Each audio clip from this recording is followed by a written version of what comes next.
कृपया चैनल को सब्सक्राइब करें। धन्यवाद। एकादशी माता का व्रत है महान। पावन हो तन, निर्मल हो प्राण। हरि चरणों में जो मन लगाए, सकल दुखों से मुक्ति पाए।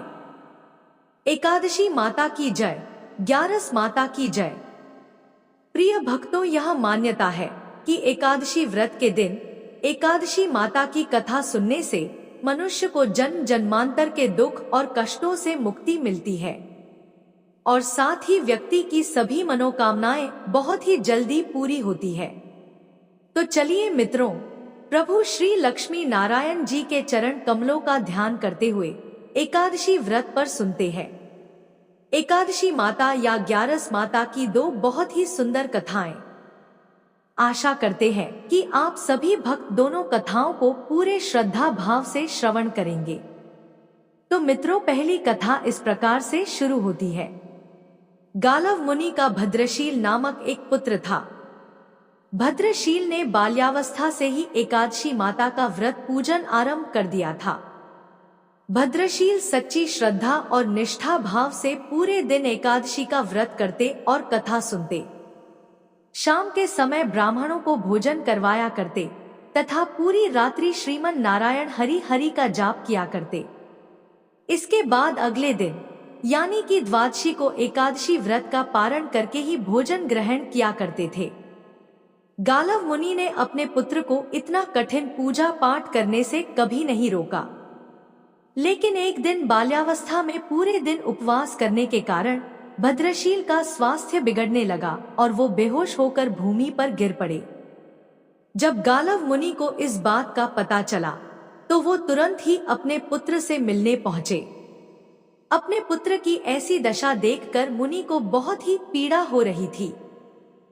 जब थोड़े समय बाद भद्रशील को होश आया तो मुनि ने अपने पुत्र से पूछा कि हे पुत्र, तुम इतनी छोटी आयु में इतना कठिन उपवास क्यों कर रहे हो और तुम्हें इस उपवास के बारे में किसने बताया है? भद्रशील ने कहा, पिताश्री, मैं कई जन्मों से इसी प्रकार से एकादशी का पुण्य फलदायी उपवास करता आ रहा हूँ। आमतौर पर किसी को भी अपना पिछला जन्म याद नहीं रहता है। जब तक बालक माँ के गर्भ में होते हैं तब तक उन्हें उनके पिछले जन्मों की सभी बातें और कर्म याद रहते हैं, लेकिन बालक का जन्म होने से ठीक पहले ही यह स्मृति मिट जाती है। परंतु भद्रशील को अपने पिछले जन्म की याद उस वर्तमान काल में भी थी और इसका कारण थी यह एकादशी व्रत की शक्ति, जिसका भद्रशील पालन किया करते थे। उन्होंने अपने पिता से कहा कि वे कई जन्म पूर्व में धर्मकीर्ति नामक राजा हुआ करते थे। धर्मकीर्ति के रूप में मैं बहुत ही क्रूर राजा हुआ करता था। मेरे राज्य की प्रजा मुझे बिल्कुल भी पसंद नहीं करती थी, क्योंकि धर्मकीर्ति के रूप में मैं उन पर बहुत अत्याचार किया करता था। जीवन में ऐसा कोई पाप नहीं बचा था जो मैंने ना किया हो, और इसी प्रकार से मेरा जीवन व्यतीत हो रहा था। एक समय की बात थी कि राजा धर्मकीर्ति सूर्य उदय होने से पहले ही अपने सैनिकों के साथ शिकार पर गया हुआ था। वहां पर उसने जंगल में एक अत्यंत ही सुंदर और आकर्षक हिरण को देखा। राजा को वो हिरण बहुत ही मोहित कर रहा था और वो हिरण अब किसी भी कीमत पर राजा को चाहिए था। राजा ने उस हिरण को पकड़ने के लिए अपने सैनिकों को उसके पीछे भेजा और उसको चारों ओर से घेरने के लिए कहा। राजा ने जब देखा कि वो हिरण भागने की कोशिश कर रहा है तो धर्मकीर्ति ने कहा कि जो भी सैनिक हिरण को भागने देगा उसका पूरा परिवार मार डाला जाएगा। जब उस हिरण ने यह सुना तो सोचने लगा कि बेचारे सैनिक, अगर मैं किसी भी सैनिक के पास से भागा तो इनके परिवार को यह दुष्ट राजा अवश्य ही मार देगा, और मैं नहीं चाहता कि मेरे कारण किसी भी निर्दोष प्राणी का अहित हो। इसलिए हिरण किसी सैनिक के पास से भागने के बजाय राजा के पास से निकल भागा। यह सब देखकर अब तो राजा ने अकेले ही हिरण का पीछा करना शुरू कर दिया और अंत में खुद को एक घने जंगल के बीच में पाया। सूर्यास्त होने के कारण राजा उस घने जंगल के अंदर फंस गया और अब राजा को हिरण कहीं भी दिखाई नहीं दे रहा था। वहां से बाहर आने के लिए राजा दिन भर उस घने जंगल में रास्ता खोजता रहा, परंतु रात्रि होने के कारण उसे कुछ भी समझ नहीं आ रहा था। इसलिए राजा ने एक पेड़ के नीचे ही रात बिताने की योजना बनाई। सुबह महल से जल्दी निकलने के कारण उसने पूरे दिन में कुछ भी नहीं खाया था, और क्योंकि उसे चारों ओर से खतरनाक जानवरों के गुर्राने की आवाज सुनाई दे रही थी, इसलिए वह सो नहीं पा रहा था। राजा को अब अपने जीवन पर संकट दिखाई दे रहा था। डर के कारण राजा ने श्री हरि विष्णु से प्रार्थना करना शुरू कर दिया और रात भर श्रीमन नारायण हरि का जाप करता रहा। उसके दुष्ट कर्मों के कारण सुबह होते ही उसकी मृत्यु हो गई। यमदूत आए और उसे यमराज के पास ले गए। जब यमराज ने पूछा, तुम लोग इन्हें यहाँ क्यों लाए हो? इनका स्थान वैकुंठ में भगवान महाविष्णु के परम धाम में है। तब यमदूतों ने कहा, लेकिन महाराज, यह तो महापापी है। इसने जीवन भर अनेकों पाप किए हैं। इसे तो कठोर से कठोर दंड मिलना चाहिए। यह सब सुनकर यमराज बोले, नहीं, इसके जो भी पाप कर्म थे वह सब चले गए हैं। ये अब पवित्र हैं, क्योंकि जिस दिन उनकी मृत्यु हुई वह एकादशी की परम फलदायी तिथि थी। राजा ने उस दिन शिकार पर आने के कारण कुछ भी नहीं खाया था और रात्रि में जंगल में भटकने के कारण भी इनका उपवास ही रहा। इस प्रकार से राजा ने दिन भर उपवास किया और रात में जागते हुए श्री हरि का स्मरण किया।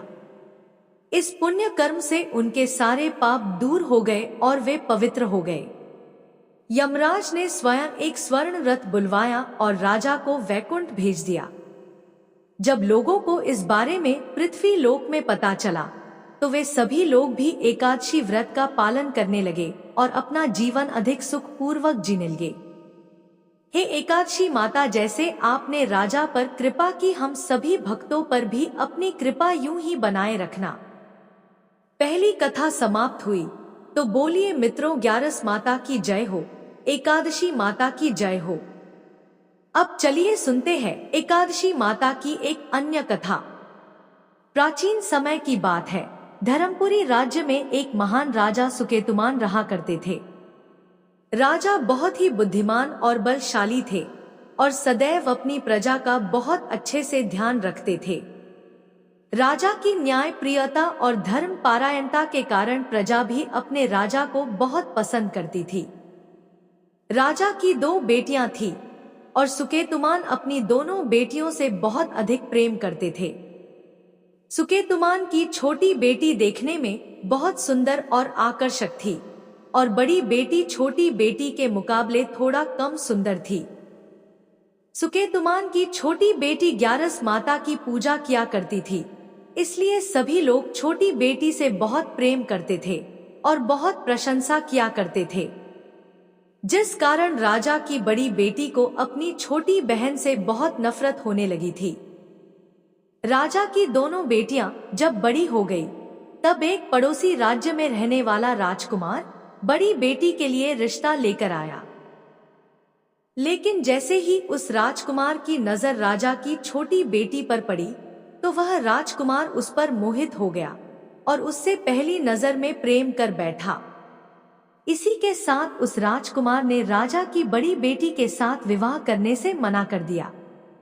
उसने राजा से कहा कि मैं आपकी छोटी बेटी से प्रेम करता हूँ और उसी से विवाह करना चाहता हूँ। यह सब सुनने के बाद राजा की बड़ी बेटी अपनी छोटी बहन से बहुत क्रोधित हो गई। अब तो बड़ी बहन ने अपनी छोटी बहन को अपना सबसे बड़ा दुश्मन मान लिया और अपनी छोटी बहन से बदला लेने का निर्णय कर लिया, जिसके लिए उसने अपनी छोटी बहन को जान से मारने की योजना बनाई। इसके लिए राजा की बड़ी बेटी ने अपनी छोटी बहन को मारने के लिए सबसे पहले एक लड्डू में जहर मिलाकर अपनी छोटी बहन को दे दिया और उसको लड्डू खाने के लिए कहा। लेकिन लड्डू खाने के बाद भी छोटी बहन को कुछ नहीं हुआ। यह सब देखकर बड़ी बहन बहुत आश्चर्यचकित हो गई लेकिन उसने हार नहीं मानी। अब बड़ी बहन ने अपनी छोटी बहन को मारने की दूसरी योजना बनाई। जब रात में छोटी बहन अपने कमरे में सो रही थी तो उसने एक मटके में सांप को रखकर कमरे में छोड़ दिया, लेकिन सांप भी छोटी बहन का कुछ नहीं कर पाया। जिसके बाद बड़ी बहन ने अपनी छोटी बहन से कहा कि चलो हम लोग कुएं से पानी भरकर लाते हैं, जिसके लिए वह अपनी छोटी बहन को पानी भरने के बहाने से कुएं के पास ले गई और उसने अपनी छोटी बहन को कुएं में धक्का दे दिया। लेकिन छोटी बहन को तब भी कुछ नहीं हुआ, क्योंकि हर बार ग्यारस माता उसकी रक्षा कर रही थी। उधर बड़ी बहन अपने सारे प्रयासों के बाद भी असफल हो रही थी, जिससे वह बहुत क्रोधित होती जा रही थी। फिर उसने अपनी छोटी बहन के पास जाकर उससे खुद ही पूछा कि मेरी प्यारी बहन, तुमको पता है भगवान ने सबकी मृत्यु एक निश्चित समय पर लिखी हुई है, पर बहन क्या तुमको पता है कि तुम्हारी मृत्यु कैसे होगी? क्या यह तुम जानती हो? तब छोटी बहन ने अपनी बड़ी बहन को बताया कि हाँ दीदी, मैं तो जानती हूँ मेरी मृत्यु कैसे होगी। छोटी बहन से यह सुनकर बड़ी बहन मन ही मन बहुत प्रसन्न होने लगी और उसने अपनी छोटी बहन से कहा कि बहन, मुझे तुम अपनी मृत्यु का राज तो बताओ। छोटी बहन के मन में कोई छल पाप नहीं था। उसने अपनी बड़ी बहन से कहा कि दीदी, मेरी मृत्यु, मेरे प्राण तो एक तोते में हैं। जो तोते के गले में एक हार है उससे मेरी मृत्यु होगी। जब तक कोई भी व्यक्ति तोते को मारकर वहां हार अपने गले में पहन लेगा, मैं मूर्छित हो जाऊंगी, और जैसे ही उस हार को अपने गले से उतारेगा तो मैं वापस से जीवित हो जाऊंगी। अपनी छोटी बहन की मृत्यु का राज जानकर बड़ी बहन बहुत ही खुश हो गई और उसने अपनी छोटी बहन को मारने के लिए उसके पालतू तोते को ढूंढना शुरू कर दिया। छोटी बहन को इस बात का आभास हो गया था कि कोई उसकी जान लेना चाहता है, जिसके लिए वह अपने पिताजी के पास गई और उसने अपने पिताजी से कहा कि पिताजी, मेरी मृत्यु के बाद मुझे जलाइएगा मत, बल्कि आप मुझे अपनी पुरानी वाली हवेली में एक पलंग में लिटाकर छोड़ दीजिएगा। अपनी छोटी लड़की की यह बात सुनकर राजा बहुत आश्चर्यचकित हो गए। राजा ने अपनी छोटी बेटी से पूछा, बेटी तुम यह सब क्या कह रही हो? तब राजा की छोटी बेटी ने कहा, पिताजी, समय किसी के लिए नहीं रुका है, किसे कब क्या हो जाए किसी को कुछ पता नहीं है। और फिर राजा ने अपनी छोटी बेटी से कहा कि तुम ऐसी बातें क्यों कर रही हो? 2-3 दिन में तो तुम्हारा विवाह है। लेकिन छोटी बेटी ने अपने पिताजी को ऐसा करने पर मजबूर कर दिया और उनसे वचन ले लिया। राजा ने भी अपनी छोटी बेटी की बात स्वीकार कर ली और 2-3 दिनों के बाद जब शादी का समय आया तब राजकुमार बारात लेकर राजा के घर पर आया और राजकुमार और राजा की छोटी बेटी का विवाह शुरू हो गया। जैसे ही राजा की छोटी बेटी राजकुमार के साथ फेरे लेना शुरू करती है तो उसकी बड़ी बहन अपनी छोटी बहन के कमरे में जाकर उसके तोते को पकड़ लेती है और उसको जान से मार देती है, और तोते की गले में जो था उसको अपने गले में धारण कर लेती है। जैसे ही बड़ी बहन उस हार को अपने गले में धारण करती है तो उधर छोटी बहन 3.5 ही फेरे ले पाती है और वहीं पर बेहोश होकर गिर जाती है। जिसके बाद राजा ने बड़े बड़े हकीमों को बुलवाया और अपनी छोटी बेटी का इलाज करने के लिए कहा। राजा की बात सुनकर वैद्य ने छोटी बेटी को जब जांच किया तो राजा को बताया कि आपकी छोटी बेटी ना तो जीवित है और न ही मरी हुई है। मैं ऐसा पहली बार देख रहा हूँ। राजा ने वैद्य और हकीम को यह बात बाहर बताने से मना कर दिया और उनको कहा कि अगर तुमने यह बात किसी को बाहर बताई तो हम तुम्हें फांसी दे देंगे। राजा ने अपनी छोटी बेटी को पुराने महल में जाकर एक पलंग पर लेटा दिया और वहां पर कुछ सैनिकों को तैनात कर दिया और वापस अपने महल पर आ गया। राजा की बड़ी बेटी अपने पिताजी के पास आई और कहने लगी कि पिताजी, अगर यह शादी संपन्न नहीं हुई तो आपकी इज्जत का क्या होगा? आप कहें तो मैं आपकी इज्जत बचाने के लिए राजकुमार से शादी करने के लिए तैयार हूँ। जिसके बाद राजा ने अपनी बड़ी बेटी की बात मान ली और राजा ने बड़ी बेटी को छोटी बेटी के कपड़े पहनाकर मंडप पर भेज दिया। लेकिन राजकुमार यह जान गया कि यह राजा की छोटी बेटी नहीं है, बल्कि यह राजा की बड़ी बेटी है। लेकिन जब राजकुमार ने शादी करने से मना किया तो सभी लोगों ने राजकुमार को विवश करके राजा की बड़ी बेटी से बचे हुए फेरों को संपन्न करा दिया और विवाह करवा दिया। जिसके बाद राजकुमार राजा की बड़ी बेटी को अपने महल ले गया। राजकुमार राजा की बड़ी बेटी से ना तो बात करता था, ना ही उसको पसंद करता था और न ही उसके आसपास भटकता था।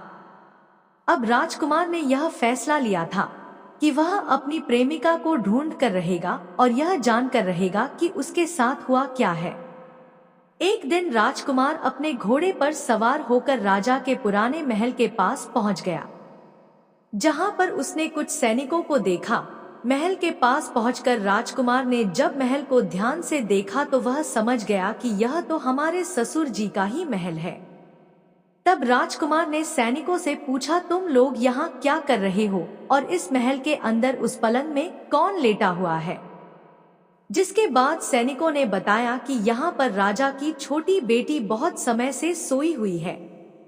यह सब सुनकर राजकुमार बहुत प्रसन्न हो गया और वह तुरंत अपनी प्रेमिका के पास पहुंच गया और उसकी सेवा करने लगा। जैसे ही रात हुई तो राजा की छोटी बेटी उठकर खड़ी हो गई। राजकुमार यह देखकर बहुत खुश हो गया। उसने अपनी प्रेमिका से पूछा कि तुम यहाँ क्या कर रही हो? तुम मेरे साथ मेरे घर चलो। राजा की छोटी बेटी ने राजकुमार को सारी बातें बता दी कि मेरी जान एक तोते में बसी थी और मैंने यह बात सिर्फ अपनी बड़ी बहन को बताई थी और मुझे पता है कि उसने ही मुझे मारने का प्रयास किया है। उसके पास एक हार है जिसको वह सुबह पहन लेती है और रात को उतार देती है। जब तक वह हार को पहन कर रहती है तब तक मैं मूर्छित रहती हूँ और जैसे ही वह इस हार को उतार देती है तो मैं जीवित हो जाती हूँ। वो कहती है जब तक मेरी बड़ी बहन के पास वह हार है तब तक मैं ऐसे ही जीवित और मूर्छित होती रहूंगी। अगर मेरी बड़ी बहन के पास जो हार है वह मेरे हाथ में लग जाए तो मैं हमेशा के लिए जीवित हो जाऊंगी। राजकुमार ने यह बात सुनकर राजा की छोटी बेटी के पास रहने का निर्णय ले लिया और उसने अपने बचे हुए सारे फेरे उस पलंग में लेटी राजा की छोटी बेटी के साथ ले लिए और अपना विवाह पूर्ण कर लिया और वहीं पर ही रहने लगा। देखते ही देखते कुछ समय में राजा की छोटी बेटी और राजकुमार की पत्नी पेट से हो गई। एक दिन राजकुमार को किसी काम से बाहर जाना पड़ा। तब छोटी बहन के पेट में बहुत तेज दर्द होने लगा। उसने ग्यारस माता का आवाहन किया, जिसके बाद वहां पर ग्यारस माता प्रकट हुई और उन्होंने अपने भक्त के दर्द को दूर किया और उसे एक पुत्र की प्राप्ति करवाई। उसी समय वहां पर अचानक से राजकुमार भी आ गया। राजकुमार ने ग्यारस माता को देखा तो वह आश्चर्यचकित हो गया और उसने तुरंत माता को प्रणाम किया और ग्यारस माता ने राजकुमार से कहा कि जब तुम्हारा पुत्र 5 वर्ष का हो जाए तो तुम अपनी पत्नी का हार लाकर इसके गले में डाल देना। और देखते ही देखते राजकुमार और राजा की छोटी बेटी का पुत्र 5 वर्ष का हो जाता है। तो राजकुमार अपने बेटे से कहता है कि बेटा, मैं कुछ काम से बाहर जा रहा हूँ, तुम अपनी माता का ध्यान रखना, और वहां से चला जाता है। राजा को बाहर निकलता देख बड़ी बहन के सैनिक देख लेते हैं और बड़ी बहन को जाकर सारी बातें बता देते हैं। जिसके बाद बड़ी बहन अपनी छोटी बहन के पुत्र को वहां से उठवा लेती है और उसको मरवा देती है और छोटी बेटी के पुत्र के 2 टुकड़े करवा देती है। पहला टुकड़ा चक्की के पास छुपा देती है और दूसरा टुकड़ा अपनी पलंग के नीचे रख लेती है। अब ग्यारस माता भिखारी का रूप लेकर उसकी बड़ी बहन के दरवाजे पर आती है और बड़ी बहन के पास चली जाती है, जिसके बाद वहां पर भिक्षा मांगने लगती है।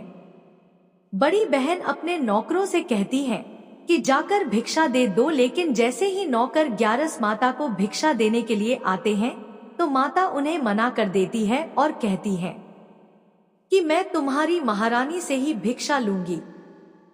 जिसके बाद बड़ी बहन स्वयं ही भिक्षा देने के लिए माता के पास आती है।